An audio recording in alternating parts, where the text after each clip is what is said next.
ಓಂ ಶಾಂತಿ. ಈ ದಿನ ನಾವು ಪರಮಾತ್ಮ, ಭಗವಂತ ಅಂತ ನಾವು ಭಕ್ತಿ ಮಾರ್ಗದಲ್ಲಿ ಕರೀತಾ ಬಂದ್ವಿ. ಅವರನ್ನು ಪೂಜೆ ಮಾಡ್ತಾ ಬಂದ್ವಿ. ಅವರಿಗೆ ನಾವು ಭಕ್ತಿಯನ್ನು ಮಾಡ್ತಾ ಪೂಜಾರಿಗಳಾಗಿ ಬಂದ್ವಿ ಅಲ್ವಾ. ಪೂಜಾರಿಗಳಾಗಿ ಅವರಿಗೆ ನಾವು ಭಕ್ತಿಯನ್ನು ಮಾಡ್ತಿದ್ವಿ, ವರ್ಣನೆಯನ್ನು ಮಾಡ್ತಿದ್ವಿ. ಆದರೆ ನಮಗೆ ಅವರು ಯಾರು ಅನ್ನುವ ಒಂದು ಅರ್ಥ ನಮಗೆ ಸರಿಯಾಗಿ ಗೊತ್ತಿರಲಿಲ್ಲ. ಅವರು ನಮ್ಮ ತಂದೆಯಾಗಿದ್ದಾರೆ, ನಾವು ಆತ್ಮಗಳಾಗಿದ್ದೀವಿ. ಅವರು ಆತ್ಮಿಕ ತಂದೆಯಾಗಿದ್ದಾರೆ.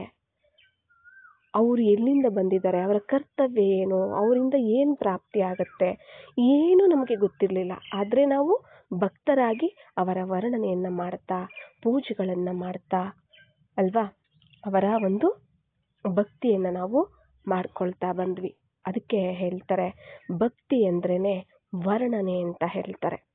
ನಮಗೆ ಸರಿಯಾದ ಒಂದು ಅರ್ಥ, ಪರಮಾತ್ಮನ ಬಗ್ಗೆ ಅರ್ಥ ನಮಗೆ ಗೊತ್ತಿಲ್ಲ.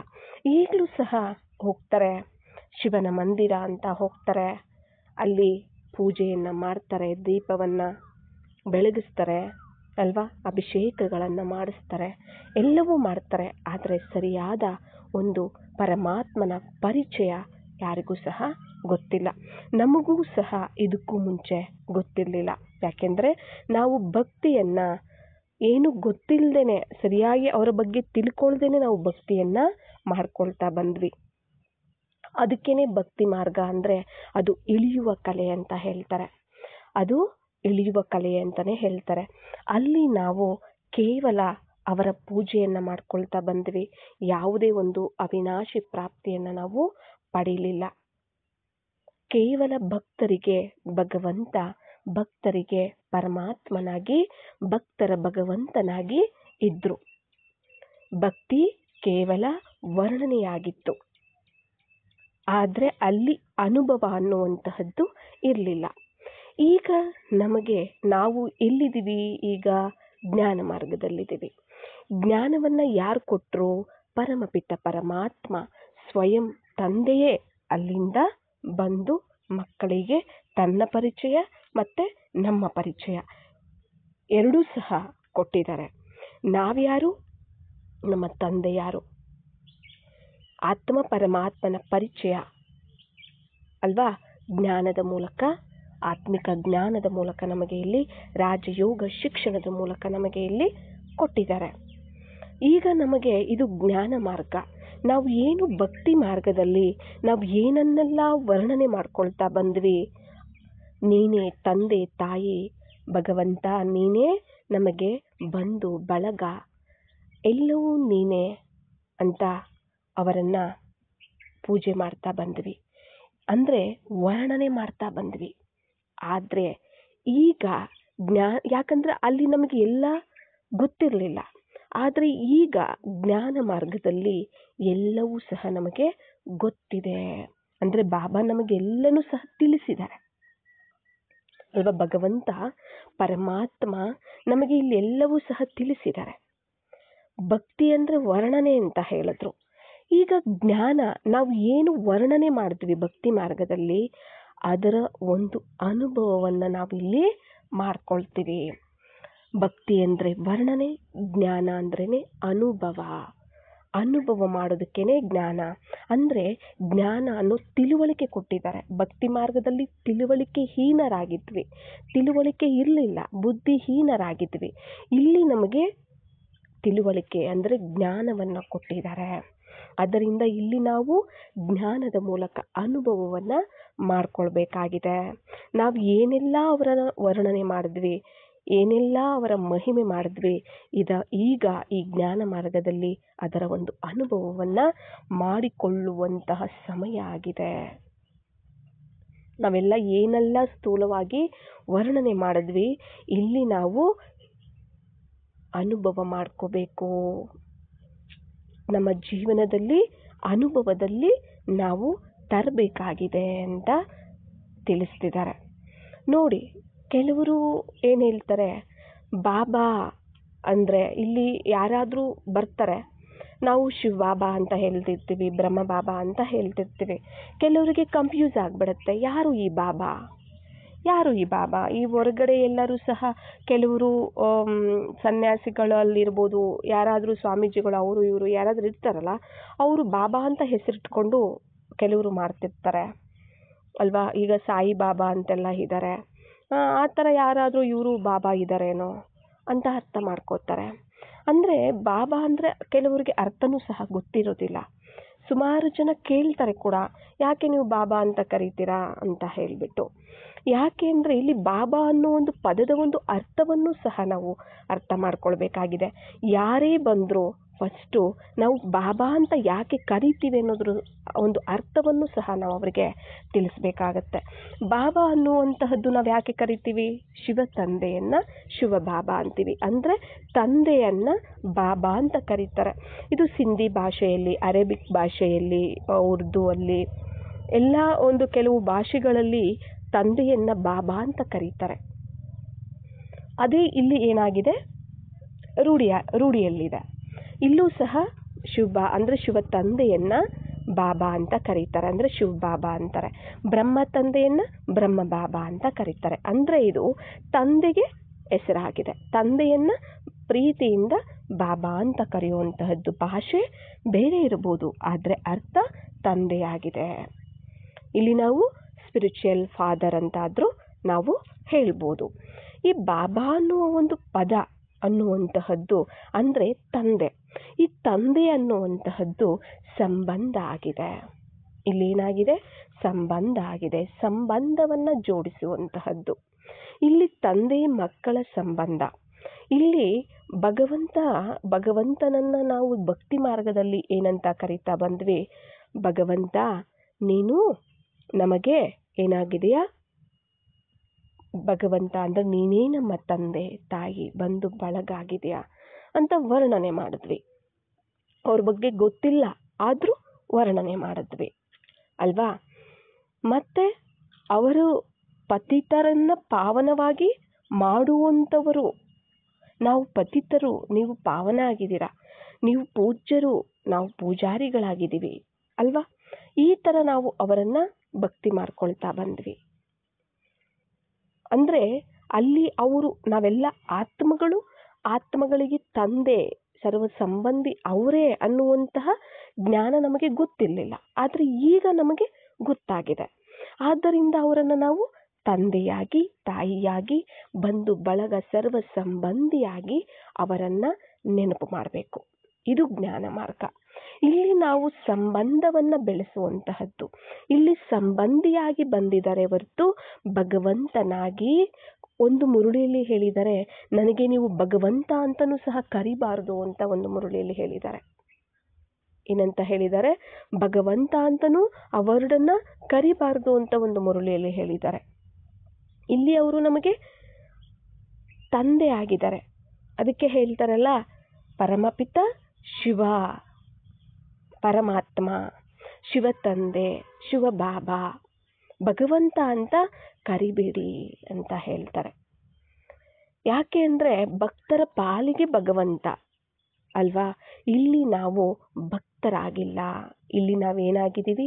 ಅಲ್ಲಿ ಭಕ್ತರಾಗಿ ಸ್ಥೂಲವಾಗಿ ಏನೆಲ್ಲ ನಾವು ವರ್ಣನೆ ಮಾಡ್ತಾ ಬಂದ್ವಿ, ಇಲ್ಲಿ ಮನಸ್ಸಿನ ಮೂಲಕ, ಬುದ್ಧಿಯ ಮೂಲಕ ಅದರ ಒಂದು ಅನುಭವವನ್ನು ನಾವು ಮಾಡ್ಕೊಳ್ಬೇಕಾಗಿದೆ. ಸುಮ್ಮನೆ ಹೇಳ್ತಾ ಬಂದ್ವಿ ನೀನೇ ತಂದೆ ತಾಯಿ ಬಂಧು ಬಳಗ ಅಂತ, ಆದರೆ ಇಲ್ಲಿ ನಾವು ಅದರ ನಿಜವಾದ ಒಂದು ಅನುಭವವನ್ನು ನಾವಿಲ್ಲಿ ಮಾಡ್ಕೊಳ್ಬೇಕಾಗಿದೆ. ಇಲ್ಲಿ ಅವರು ನಮಗೆ ಪೂಜ್ಯರಾಗಿ ಬಂದಿಲ್ಲ, ನಮಗೆ ಸಂಬಂಧಿಯಾಗಿ ಬಂದಿದ್ದಾರೆ, ಸರ್ವ ಸಂಬಂಧಿಯಾಗಿ ಬಂದಿದ್ದಾರೆ. ಆಯ್ತಲ್ಲ. ಎಲ್ಲರಿಗೂ ಅಷ್ಟೇ, ಯಾರೇ ಆದರೂ ಕೂಡ ಅಷ್ಟೇ, ಶಿವ ಬಾಬಾ ಅನ್ನೋ ಒಂದು ವರ್ಡ್ ಏನಿದೆ, ಬಾಬಾ ಅಂದ್ರೇ ಬೇರೆ ಅರ್ಥ ತಿಳ್ಕೊಳ್ಳೋರು ಇದ್ದಾರೆ. ಬಾಬಾ ಅನ್ನೋ ಒಂದು ಪದಕ್ಕೇನೆ ಬೇರೆ ಅರ್ಥ ತಿಳ್ಕೊಳ್ಳೋರು ಇದ್ದಾರೆ. ಅವರಿಗೆ ಅರ್ಥ ಮಾಡಿಸ್ಬೇಕಾಗತ್ತೆ. ನಮಗೂ ಸಹ ಬರೋದಕ್ಕಿಂತ ಮುಂಚೆ ಗೊತ್ತಿರಲಿಲ್ಲ, ಬಂದ ಮೇಲೆ ಗೊತ್ತಾಯ್ತು. ಅಂದರೆ ಕೆಲವರು ದೂರದಿಂದಲೇ ಇದು ಯಾವುದೋ ಬಾಬಾ ಅಂತ ಹೇಳ್ತಾರೆ ಅಂತ ಹೇಳ್ಬಿಡ್ತಾರೆ. ಅಂದರೆ ಅಂಥವರಿಗೆ ಅರ್ಥ ಮಾಡಿಸ್ಬೇಕಾಗತ್ತೆ. ಕೆಲವರಿಗೆ ಗೊತ್ತಿರೋದಿಲ್ಲ, ಆಮೇಲೆ ಬಂದು ಜ್ಞಾನವನ್ನು ತಿಳ್ಕೊಳ್ತಾ ಮತ್ತೆ ಬಾಬಾರವರ ಸಂಬಂಧ ಸಂಪರ್ಕದಲ್ಲಿ ಬರ್ತಾ ಬರ್ತಾ ಅವರಿಗೆ ಅರ್ಥ ಆಗ್ಬಿಡುತ್ತೆ. ಓ ಶಿವ ಬಾಬಾ ಅಂದರೆ ಪರಮಾತ್ಮ ಆಗಿದ್ದಾರೆ ಅವರಿಗೇನೆ ಬಾಬಾ ಅಂತ ಕರೀತಾರೆ, ತಂದೆ ಆಗಿದ್ದಾರೆ, ತಂದೆಯನ್ನೇ ಬಾಬಾ ಅಂತ ಕರೀತಾರೆ ಅನ್ನೋದು ಆಮೇಲೆ ಅವ್ರಿಗೆ ನಿಧಾನಕ್ಕೆ ಅರ್ಥ ಆಗತ್ತೆ ಅಲ್ವಾ. ಅದು ಅಂದರೆ ಅದಕ್ಕೂ ಮುಂಚೆ ಅರ್ಥ ಆಗಿರೋದಿಲ್ಲ. ಬಟ್ ನಾವೆಲ್ಲರೂ ಸಹ ಅಷ್ಟೇ ಪ್ರತಿಯೊಬ್ಬರಿಗೂ ಬಾಬಾ ಅಂದರೆ ಏನು ಅನ್ನೋ ಒಂದು ಪದದ ಒಂದು ಅರ್ಥವನ್ನು ಸಹ ನಾವು ತಿಳಿಸ್ಬೇಕಾಗುತ್ತೆ. ತಂದೆಯನ್ನೇ ಬಾಬಾ ಅಂತ ಕರೀತಾರೆ ಅನ್ನೋದರ ಒಂದು ಅರ್ಥವನ್ನು ಅವ್ರಿಗೆ ಮಾಡಿಸ್ಬೇಕಾಗತ್ತೆ. ಇಲ್ಲಿ ನಾವು ಏನು ಮಾಡ್ತೀವಿ, ಭಕ್ತಿ ಮಾರ್ಗದಲ್ಲಿ ಏನು ಮಾಡಿದ್ವಿ, ಅವರಿಗೆ ದೀಪಗಳನ್ನು ಹಚ್ಚಿ ಪೂಜೆಗಳನ್ನು ಮಾಡಿ ಅಭಿಷೇಕಗಳನ್ನು ಮಾಡಿ ಏನೆಲ್ಲ ಮಾಡ್ತಾ ಬಂದ್ವಿ. ಇಲ್ಲಿ ಅದು ಯಾವುದೂ ಇಲ್ಲ, ಇಲ್ಲೆಲ್ಲ ಕ್ಯಾನ್ಸಲ್ ಅಂತ ಹೇಳ್ಬಿಟ್ಟಿದ್ದಾರೆ. ಯಾಕೆಂದರೆ ಇದ್ಯಾವುದು ಮಾಡೋ ಥರ ಇಲ್ಲ. ಯಾಕಂದರೆ ಇದು ಭಕ್ತಿ ಅಲ್ಲ, ಇದು ಜ್ಞಾನ ಮಾರ್ಗ, ಇದು ತಿಳುವಳಿಕೆ ಮತ್ತು ಅನುಭವ ಆಗಿದೆ. ಅನುಭವ ಮಾಡ್ಕೊಳ್ಳಿ ಅಷ್ಟೇ. ನಿಮ್ಮನ್ನು ನೀವು ಆತ್ಮ ಅಂತ ತಿಳ್ಕೊಳ್ಳಿ, ನನ್ನನ್ನು ತಂದೆ ಅಂತ ತಿಳಿದು ನೆನಪು ಮಾಡಿ, ಸರ್ವ ಸಂಬಂಧದಲ್ಲಿ ನೆನಪು ಮಾಡಿ, ಮನೆಯಿಂದ ನೆನಪು ಮಾಡಿ, ಜ್ಞಾನದ ಮನನವನ್ನು ಮಾಡಿ, ಇಷ್ಟೇ ಹೇಳ್ತಿರ್ತಾರೆ ಅಲ್ವಾ. ಧಾರಣೆ ಮಾಡ್ಕೊಳ್ಳಿ, ಸೇವೆಯನ್ನು ಮಾಡಿ, ಈ ಥರ ಎಲ್ಲ ಇಷ್ಟೆಲ್ಲ ಹೇಳ್ತಿರ್ತಾರೆ. ಆದರೆ ಎಲ್ಲೂ ಅಷ್ಟೇ ನನ್ನ ಪೂಜೆ ಮಾಡಿ, ನನಗೆ ಹೂವಿನಾರ ಹಾಕಿ, ನನಗೆ ದೀಪ ಹಚ್ಚಿ, ನನಗೆ ಅಭಿಷೇಕ ಮಾಡಿ ಅಂತ ಎಲ್ಲೂ ಬಾಬಾ ಹೇಳೋದಿಲ್ಲ. ಹೇಳಿದಾರ? ಎಲ್ಲಾದರೂ ಕೇಳಿದ್ದೀವ ನಾವು? ಎಲ್ಲೂ ಸಹ ನಾವು ಕೇಳಿಲ್ಲ. ಯಾಕೆ ಅಂದರೆ ಭಗವಂತ ಅಂದಾಗ ಅದು ಭಕ್ತಿ ಮಾರ್ಗಕ್ಕೆ ಆಯಿತು. ಇಲ್ಲಿ ಅವರು ತಂದೆಯಾಗಿದ್ದಾರೆ. ಈಗ ನಾವು ಅವರನ್ನು ನೆನಪು ಮಾಡಬೇಕು, ಅವರಿಂದ ಶಕ್ತಿಗಳನ್ನು ತಗೊಳ್ಬೇಕಾಗಿದೆ, ಅವರಿಂದ ಪಾವನರಾಗಬೇಕಾಗಿದೆ. ಈಗ ಯಾಕೆ ನಮಗೆ ತಂದೆ ಅಂತಾರೆ? ಈಗ ನೋಡಿ, ಭಕ್ತಿ ಯಾರು ಡಾಕ್ಟರ್ ಅಂತ ತಿಳ್ಕೊಳ್ಳಿ, ಡಾಕ್ಟರು. ಆ ಡಾಕ್ಟರ್ ಏನು ಮಾಡ್ತಾರೆ, ಮನೆಯಲ್ಲಿರೋರಿಗೆ ಇರ್ಬೋದು, ಹೊರಗಡೆ ಯಾರೇ ಸಾರ್ವಜನಿಕರಿರ್ಬೋದು, ಎಲ್ಲರಿಗೂ ಸಹ ಎಲ್ಲರ ಒಂದು ಕಾಯಿಲೆಗಳು ರೋಗಗಳನ್ನು ನಯ ಮಾಡುವಂತಹ ಒಂದು ಡಾಕ್ಟರ್, ವೈದ್ಯ ಆಗಿರ್ತಾರೆ ಅಲ್ವಾ. ಎಲ್ಲರಿಗೂ ಅವರು ಡಾಕ್ಟರ್ ಆಗಿರ್ತಾರೆ. ಆದರೆ ತನ್ನ ಮಕ್ಕಳಿಗೆ ತಂದೆ ಆಗಿರ್ತಾರೆ ಅಲ್ವಾ. ತನ್ನ ಮಕ್ಕಳಿಗೆ ಅವರು ತಂದೆ ಆಗಿರ್ತಾರೆ. ತಂದೆಗೆ ಅವರು ಮಕ್ಕಳೇ ಆಗಿರ್ತಾರೆ, ಮಕ್ಕಳಿಗೆ ಅವರು ತಂದೆ ಆಗಿರ್ತಾರೆ ಅಲ್ವಾ. ಮನೆಯಲ್ಲಿ ಅವರು ಡಾಕ್ಟರ್ ಅಂತ ಹೇಳೋದಿಲ್ಲ, ಮನೆಯಲ್ಲಿ ತಂದೆ ಅಂತಲೇ ಹೇಳ್ತಾರೆ ಅಲ್ವಾ.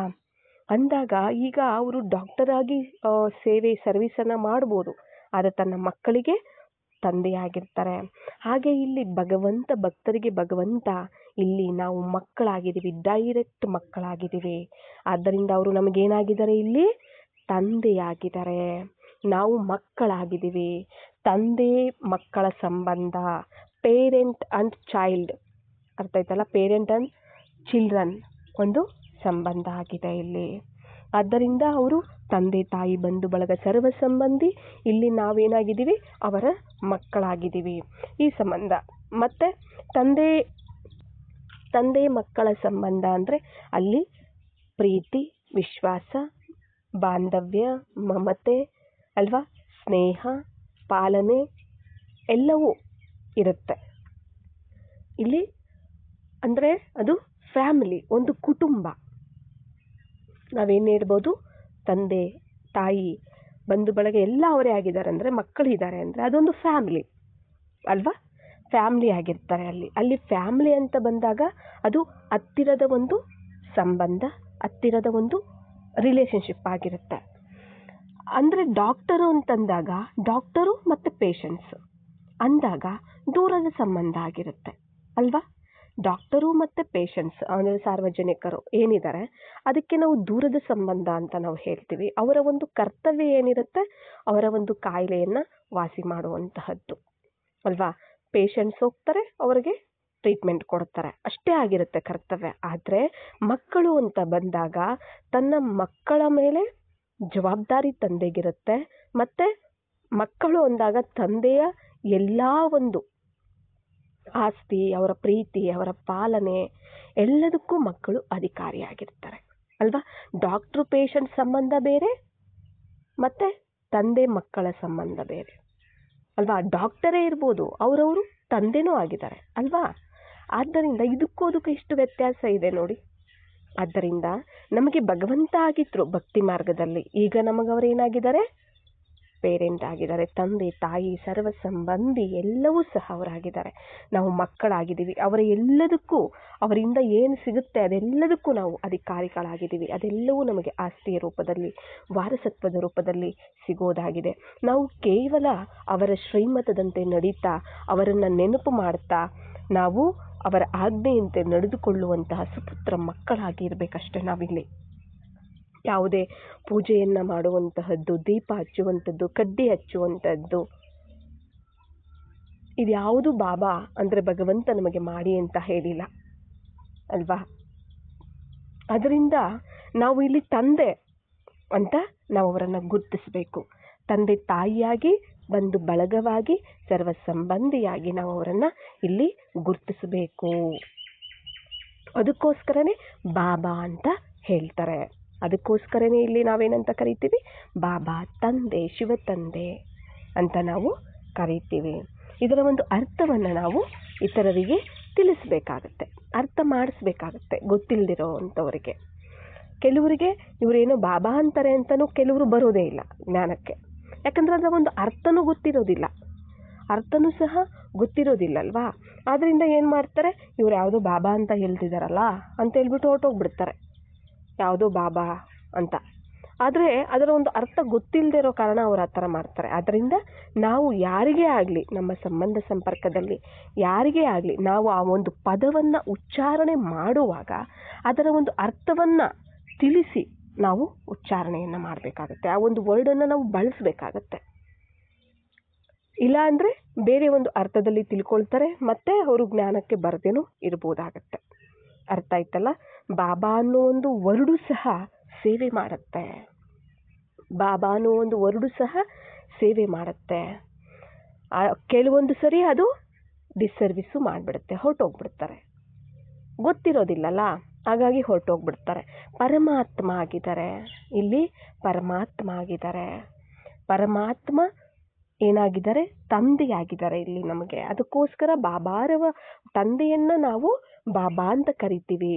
ಇದು ಈ ಭಾಷೆಯಲ್ಲಿ ಇದು ಬಾಬಾ ಅಂತ ತಂದೆಯನ್ನು ಕರೀತಾರೆ ಅನ್ನೋದನ್ನು ನಾವು ಅರ್ಥ ಮಾಡಿ ತಿಳಿಸ್ಬೇಕಾಗತ್ತೆ. ಇಲ್ಲಿ ಆತ್ಮ ಪರಮಾತ್ಮ, ಇಲ್ಲಿ ಇವೆರಡರ ಸಂಬಂಧ. ಆತ್ಮ ಪರಮಾತ್ಮ ಅಂತ ಬಂದಾಗ ಇಲ್ಲಿ ಸರ್ವ ಸಂಬಂಧ ಒಬ್ಬರ ಜೊತೆನೆ, ಪರಮಾತ್ಮನ ಜೊತೆನೆ ಬಂದ್ಬಿಡತ್ತೆ. ಇಲ್ಲಿ ಬೇರೆ ಯಾವುದೇ ದೇಹಧಾರಿಗಳು ಬರೋದಿಲ್ಲ ಅಲ್ವಾ. ಇಲ್ಲಿ ಯಾವುದೇ, ಯಾಕೆ ಅಂದರೆ ನಾವು ಬಾಬಾರವರನ್ನು ಪ್ರತ್ಯಕ್ಷ ಮಾಡಬೇಕು, ಶಿವ ಬಾಬಾರವರನ್ನು ಪ್ರತ್ಯಕ್ಷ ಮಾಡಬೇಕು ಅಂತಂದರೆ ಇಲ್ಲಿ ಕೇವಲ ನಾವು ಶಿವ ಬಾಬಾರವರನ್ನು ಅಷ್ಟೇ ನಾವೇನು ಮಾಡಬೇಕಾಗತ್ತೆ, ನಾವು ಹೆಚ್ಚಿಗೆ ನಾವೇನು ಮಾಡಬೇಕಾಗತ್ತೆ, ನೆನಪು ಮಾಡಬೇಕಾಗತ್ತೆ. ಪ್ರತ್ಯಕ್ಷತೆಗೆ ಆಧಾರನೇ ಅವರ ಒಂದು ನೆನಪು. ಅವರನ್ನು ನಾವು ನೆನಪು ಮಾಡ್ತಾ ಹೋಗ್ತೀವಿ ಅಂದರೆ ಅವರ ಶ್ರೀಮತದಂತೆನೂ ನಾವು ನಡೀತಾ ಹೋಗ್ತೀವಿ. ಅವರ ಶ್ರೀಮತದಂತೆ ನಾವು ನಡೀತೀವಿ ಅಂತಂದಾಗ ಅವರ ಒಂದು ಸಂಸ್ಕಾರ, ಅವರ ಒಂದು ರೂಪ, ಅವರ ಒಂದು ಧರ್ಮ, ಅವರ ಒಂದು ಧಾರಣೆ, ಗುಣ, ಶಕ್ತಿ, ಸಂಸ್ಕಾರ ಎಲ್ಲವೂ ನಮ್ಮದೇ ಆಗುತ್ತೆ. ಆಗ ನಮ್ಮ ಮೂಲಕ ಪರಮಾತ್ಮ ಏನಾಗ್ತಾರೆ, ಪ್ರತ್ಯಕ್ಷ ಆಗ್ತಾರೆ. ಬಾಬಾ ಏನಾಗ್ತಾರೆ, ಆಗ ಪ್ರತ್ಯಕ್ಷ ಆಗ್ತಾರೆ. ಇಲ್ಲಿವರೆಗೂ ಬ್ರಹ್ಮಕುಮಾರ ಕುಮಾರಿಯರನ್ನು ಪ್ರತ್ಯಕ್ಷ ಮಾಡಿದ್ದಾರೆ ಅಲ್ವಾ. ಎಲ್ಲೇ ಹೋದ್ರೂ ಬ್ರಹ್ಮಕುಮಾರೀಸ್ ಜ್ಞಾನ ಅಂತ ಹೇಳ್ತಾರೆ ಹೊರತು ಭಗವಂತ ಅಂದರೆ ಪರಮಾತ್ಮನ ಜ್ಞಾನ, ಪರಮಾತ್ಮ ತಿಳಿಸ್ತಿರುವಂತಹ ಜ್ಞಾನ ಅಂತ ಹೇಳೋರು ತುಂಬ ಕಡಿಮೆ. ಏನಂತ ಹೇಳ್ತಾರೆ, ಬ್ರಹ್ಮಕುಮಾರೀಸ್ ತಿಳಿಸುವಂತಹ ಜ್ಞಾನ ಚೆನ್ನಾಗಿದೆ, ಇಲ್ಲ ಚೆನ್ನಾಗಿಲ್ಲ, ಈ ಥರ ಬರುತ್ತೆ ಹೊರತು ಪರಮಾತ್ಮ ತಿಳಿಸ್ತಿರುವಂತಹದ್ದು, ಸ್ವಯಂ ಪರಮಾತ್ಮನೇ ಇವ್ರ ಮೂಲಕ ತಿಳಿಸ್ತಿರುವಂತಹದ್ದು ಅಂತ ಇನ್ನೂ ಬಂದಿಲ್ಲ. ಯಾಕೆಂದರೆ ಬಾಬಾ ಮಕ್ಕಳನ್ನು ಪ್ರತ್ಯಕ್ಷ ಮಾಡಿದ್ದಾರೆ, ಬ್ರಹ್ಮಕುಮಾರ ಕುಮಾರಿಯರನ್ನು ಪ್ರತ್ಯಕ್ಷ ಮಾಡಿದ್ದಾರೆ. ಈಗ ನಾವು ಏನು ಮಾಡಬೇಕಾಗತ್ತೆ, ಅವರನ್ನು ಪ್ರತ್ಯಕ್ಷ ಮಾಡುವ ಒಂದು ಕಾರ್ಯವನ್ನು ನಾವು ಮಾಡಬೇಕು. ಆ ಒಂದು ಕೆಲಸವನ್ನು ನಾವು ಮಾಡಬೇಕಾಗಿದೆ. ಅಂದರೆ ಸನ್ ಶೋಸ್ ಫಾದರ್. ಯಾವಾಗ ನಾವು ಅವರ ಒಂದು ಶ್ರೀಮತದಂತೆ ನಡೆಯುವಂಥವರು ಅವರ ಮಕ್ಕಳಾಗಿರ್ತೀವಿ, ಸುಪುತ್ರ ಮಕ್ಕಳು, ಆಗ ಅವರ ಮಾತೇ ನಮ್ಮ ಮಾತು, ಅವರ ನಡೆ ನುಡಿ, ಅವರ ಒಂದು ಸಂಸ್ಕಾರ, ಅವರ ಒಂದು ರೂಪುರೇಖೆಗಳೇನಿದೆ ಅವೆಲ್ಲವೂ ಸಂಘದಂತೆ ರಂಗು ಅಂತಾರಲ್ಲ, ಅವರ ಸಂಘದಲ್ಲಿ ನಾವು ಇದ್ದೀವಿ ಅಂದರೆ ಅವರ ಒಂದು ರಂಗೆ ನಮ್ಮಲ್ಲೂ ಸಹ ಇರುತ್ತೆ. ಆಗ ನಮ್ಮಿಂದ ಅವರ ಒಂದು ಪ್ರತ್ಯಕ್ಷತೆ ಅನ್ನುವಂತಹದ್ದು ಕಾಣ್ತಿರುತ್ತೆ ಅಲ್ವಾ. ಬ್ರಹ್ಮಕುಮಾರೀಸ್ ಜ್ಞಾನ ಹೋಗಿ ಏನಾಗುತ್ತೆ ಆಗ ಪರಮಾತ್ಮನ ಜ್ಞಾನ ಆಗುತ್ತೆ. ನಾವು ಹೇಳ್ತಿರ್ತೀವಿ, ಆದರೂ ಕೂಡ ಬ್ರಹ್ಮಕುಮಾರಿಸ್ ತಿಳಿಸ್ತಿದ್ದಾರೆ ಅಂತಲೇ ಹೇಳ್ತಾರೆ ಅಲ್ವಾ. ಅದಕ್ಕೆ ಬಾಬಾ ಹೇಳ್ತಾರೆ, ನಾನು ನಿಮ್ಮನ್ನು ಪ್ರತ್ಯಕ್ಷ ಮಾಡಿದ್ದೀನಿ ಪ್ರಪಂಚದ ಮುಂದೆ, ಈಗ ನೀವು ನನ್ನನ್ನು ಪ್ರತ್ಯಕ್ಷ ಮಾಡಿ ಅಂತ ಹೇಳ್ತಾರೆ. ಪ್ರತ್ಯಕ್ಷ ಮಾಡಬೇಕು ಅಂತಂದರೆ ಇಲ್ಲಿ ನಾವು ಅವರನ್ನು ಸರ್ವ ಸಂಬಂಧಿಯಾಗಿ ಮಾಡಿಕೊಳ್ತಾ ಅವರ ಒಂದು ಸಂಘದಲ್ಲೇ ಇರುವ ಅವರ ಸಂಘದಲ್ಲೇ ಇರುವ ಒಂದು ಸ್ಥಿತಿಯನ್ನು ನಾವು ಒಂದು ಸ್ಥಿತಿಯನ್ನು ನಾವು ತಯಾರು ಮಾಡ್ಕೊಳ್ಬೇಕಾಗಿದೆ. ಇದೇ ನಾವು ಅವರ ಪ್ರತ್ಯಕ್ಷತೆಯನ್ನು ತರುವಂತಹ ಒಂದು ಮಾರ್ಗ ಆಗಿದೆ. ಅದಕ್ಕೆ ಹೇಳ್ತಾರೆ ಬಾಬಾ, ನನಗೆ ಯಾವತ್ತೂ ನಾವು ಪೂಜ್ಯರಾಗಿ ನಾವು ಪೂಜಾರಿಗಳಾಗಿದ್ದೀವಿ, ನಮ್ಮನ್ನ ಪೂಜ್ಯರನ್ನಾಗಿ ಮಾಡಕ್ ಬಂದಿದ್ದಾರೆ. ಈಗ ಪೂಜಾರಿಗಳನ್ನ ಪೂಜ್ಯರನ್ನಾಗಿ, ಪತಿತರನ್ನ ಪಾವನರನ್ನಾಗಿ, ಮನುಷ್ಯರನ್ನ ದೇವತೆಗಳನ್ನಾಗಿ ಮಾಡೋದಕ್ಕೆ ಭಗವಂತ ಪರಮಾತ್ಮ ಇಲ್ಲಿ ತಂದೆಯಾಗಿ, ಶಿಕ್ಷಕನಾಗಿ, ಸದ್ಗುರುವಾಗಿ ಎಲ್ಲಾ ಸರ್ವ ಸಂಬಂಧದ ರೂಪದಲ್ಲಿ ಬಂದಿದ್ದಾರೆ. ಏನಕ್ಕೋಸ್ಕರ? ಪತಿತರನ್ನ ಪಾವನ ಮಾಡೋದಕ್ಕೋಸ್ಕರ, ನರಕವಾಸಿಗಳನ್ನ ಸ್ವರ್ಗವಾಸಿಗಳನ್ನಾಗಿ ಮಾಡೋದಕ್ಕೋಸ್ಕರ ಅಲ್ವಾ. ಅಂದ್ರೆ ದುಃಖಿತರನ್ನ ಸುಖಿಗಳನ್ನಾಗಿ ಮಾಡೋದಕ್ಕೋಸ್ಕರ, ಪತಿತರನ್ನ ಪಾವನ ಮಾಡೋದಕ್ಕೋಸ್ಕರ, ಪೂಜಾರಿಗಳನ್ನ ಪೂಜ್ಯರನ್ನಾಗಿ ಮಾಡೋದಕ್ಕೋಸ್ಕರ ಬಂದಿದ್ದಾರೆ. ಮಕ್ಕಳನ್ನಾಗಿ ಮಾಡಿಕೊಂಡು ಮಕ್ಕಳಿಗೆ ಈ ಎಲ್ಲ ಆಸ್ತಿಯನ್ನ ಕೊಡೋದಕ್ಕೆ ಬಂದಿದ್ದಾರೆ. ಇಲ್ಲಿ ನಾವು ತಂದೆಗೆ ತಕ್ಕ ಮಕ್ಕಳಾಗಬೇಕಾಗಿದೆ. ಅವರ ಒಂದು ನೆನಪನ್ನ ಮಾಡ್ತಾ ನಾವು ಅವರ ಸಮಾನವಾದ ಒಂದು ಸ್ಥಿತಿಯನ್ನು ನಾವು ಇಲ್ಲಿ ತಯಾರು ಮಾಡ್ಕೊಳ್ಬೇಕಾಗಿದೆ. ಆದರೆ ಬಾಬಾ ಎಲ್ಲೂ ಹೇಳಿಲ್ಲ ನನಗೆ ದೀಪ ಹಚ್ಚಿ ನನಗೆ ಪೂಜೆ ಮಾಡಿ ಅಂತ ಅಲ್ವಾ. ಆದರೆ ಕೆಲವರು ಈಗಲೂ ಸಹ ಬ್ರಹ್ಮಕುಮಾರ ಕುಮಾರಿಯರು ಆಗಿದ್ರೂ ಸಹ ಕೆಲವರು ದೀಪವನ್ನು ಹಚ್ಚುತ್ತಾರೆ, ಆರವನ್ನು ಹಾಕ್ತಾರೆ, ಮತ್ತೆ ಏನು ಮಾಡ್ತಾರೆ, ಕಡ್ಡಿಯನ್ನು ಹಚ್ಚುತ್ತಾರೆ, ಪೂಜೆನೂ ಮಾಡೋರಿದ್ದಾರೆ. ಬ್ರಹ್ಮಬಾಬಾರವರ ಫೋಟೋಗೂ ನಾವು ಇಲ್ಲಿ ಹಾರ ಹಾಕೋ ಹಾಗಿಲ್ಲ. ಶಿವಬಾಬಾರವರ ಫೋಟೋಗೂ ಸಹ ನಾವು ಇಲ್ಲಿ ಹಾರ ಹಾಕೋ ಹಾಗಿಲ್ಲ.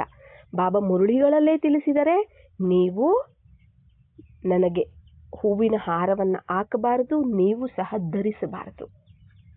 ನೀವು ಹೂವಿನ ಸಮಾನ ಆಗಬೇಕು, ಹೂಗಳಾಗಬೇಕು. ನೀವು ಹೂಗಳಾದರೆ ನಿಮ್ಮನ್ನ ಮಾಲೆಯಾಗಿ ತಯಾರು ಮಾಡಿ ಆ ಮಾಲೆಯನ್ನು ನನ್ನ ಕೊರಳಿಗೆ ಹಾಕ್ಕೊಳ್ತೀನಿ ಹೊರತು ಆ ಸ್ಥೂಲವಾದ ಮಾಲೆ ನನಗೆ ಹಾಕಬೇಡಿ ಅಂತ ಹೇಳಿದ್ದಾರೆ. ನಾವು ಆತ್ಮಿಕ ಹೂಗಳಾಗಬೇಕು, ಹೂವಿನ ಗುಚ್ಛ ಆಗಬೇಕು, ಹೂವಿನ ಮಾಲೆ ಆಗಬೇಕು. ನಾವು ಆಗ ಕೊರಳಿನ ಮಾಲೆಯಾಗಿ ಮಾಡ್ಕೋತಾರೆ. ಯಾರನ್ನ? ನಮ್ಮನ್ನ ಆಗ ಕೊರಳಿನ ಮಾಲೆಯಾಗಿ ಧರಿಸ್ತಾರೆ. ಈ ಥರ ಹೇಳಿದ್ದಾರೆ ಹೊರತು ಸ್ಥೂಲವಾದ ಹಾರವನ್ನು ನನಗೆ ಹಾಕಿ, ಇಲ್ಲ ನೀವು ಸ್ಥೂಲವಾದ ಹಾರವನ್ನು ಧರಿಸಿ ಅಂತ ಯಾವತ್ತೂ ಸಹ ಹೇಳಿಲ್ಲ. ಆದರೆ ಕೆಲವರು ಮಾಡ್ತಾರೆ, ಅದು ಅವರವರ ಇಚ್ಛೆ, ಅದು ಅವರವರ ಭಾವನೆಯೇ ತಕ್ಕ ಹಾಗೆ ಅವರು ಮಾಡ್ತಾರೆ. ಆದರೆ ಬಾಬಾ ತಿಳಿಸಿರುವಂತಹ ಸತ್ಯವಾದಂತಹ ಒಂದು ವಿಷಯವನ್ನು ಇಲ್ಲಿ ಬಾಬಾ ಜ್ಞಾನದ ಒಂದು ಪಾಯಿಂಟ್ಸನ್ನು ಬಾಬಾ ತಿಳಿಸ್ತಿದ್ದಾರೆ ಹೊರತು ಇವ್ರು ಮಾಡಬಾರದು ಅನ್ನುವಂತಹ ಒಂದು ದೃಷ್ಟಿಯಿಂದ ಅಲ್ಲ, ಅವ್ರು ಮಾಡಲೇಬಾರ್ದು ಅಂತಲ್ಲ. ಅದು ಅವರವ್ರ ಇಷ್ಟ, ಅದು ಅವರವರ ಭಾವನೆ. ಆದರೆ ಯಾರದೇ ಭಾವನೆ ಆದರೂ ಕೂಡ ಬಾಬಾ ಆ ಭಾವನೆಗೆ ತಕ್ಕ ಫಲ ಕೊಟ್ಟೇ ಕೊಡ್ತಾರೆ. ಆದರೆ ಇಲ್ಲಿ ಬಾಬಾ ತಿಳಿಸಿರುವಂತಹ ಅರ್ಥವನ್ನು ಬಾಬಾ ಇಲ್ಲಿ ಏನು ಮಾಡ್ತಿದ್ದಾರೆ, ತಿಳಿಸ್ತಿದ್ದಾರೆ. ಆಯ್ತಲ್ಲ. ಇಲ್ಲಿ ಯಾರನ್ನೂ ದೂಷಣೆ ಮಾಡೋದಕ್ಕೋಸ್ಕರ ಅಂತೂ ಅಲ್ವೇ ಅಲ್ಲ. ಮತ್ತೆ ಬಾಬಾ ಹೇಳ್ತಾರೆ, ಇಲ್ಲಿ ನಮಗೆ ಅವರು ಸಂಬಂಧಿಯಾಗಿ ಬಂದಿದ್ದಾರೆ ಅಂದಾಗ ನಮ್ಮ ಜೊತೆ ಅಲ್ವಾ, ಈಗ ಲಿವಿಂಗ್ ರಿಲೇಷನ್ಶಿಪ್ ಅಲ್ಲಿ ಇದ್ದಾರೆ ಅವರು ನಮ್ಮ ಜೊತೆ ಅಲ್ವಾ, ಸದಾ ಸಂಬಂಧದಲ್ಲಿ ಇರುವಂಥವರು, ಸದಾ ನಮ್ಮ ಜೊತೆಯಲ್ಲಿ ಇರುವಂಥವರು, ಅವರು ಬದುಕಿದ್ದಾರೆ ಅಲ್ವಾ, ಸದಾ ಬದುಕಿದಾರಲ್ವಾ, ಸದಾ ನಮ್ಮ ಜೊತೆಯಲ್ಲೇ ಇದ್ದಾರಲ್ವಾ, ಜೀವಂತವಾಗಿ ನಮ್ಮ ಜೊತೆಯಲ್ಲಿರುವಂಥವ್ರು ಆತ್ಮ ಪರಮಾತ್ಮ ಅಲ್ವಾ, ಸದಾ ಜೀವಂತವಾಗಿ ನಮ್ಮ ಜೊತೆಯಲ್ಲಿ ಇರುವಂಥವರು. ಮತ್ತೆ ಅಂಥವರಿಗೆ ನಮ್ಮ ಒಂದು ಹೂವಿನ ಹಾರ ನಮ್ಮ ಒಂದು ವಿಭೂತಿ ಕಡ್ಡಿ, ನಮ್ಮ ಒಂದು ದೀಪ ಹಚ್ಚುವಂತಹದ್ದು ಭಕ್ತಿ ಮಾರ್ಗದ ಒಂದು ಈ ಪದ್ಧತಿಗಳು ಅವರಿಗೆ ಅವಶ್ಯಕತೆ ಇದೆಯಾ ಅನ್ನೋದ್ರ ಬಗ್ಗೆನೂ ಸಹ ನಾವು ಯೋಚನೆ ಮಾಡಬೇಕು.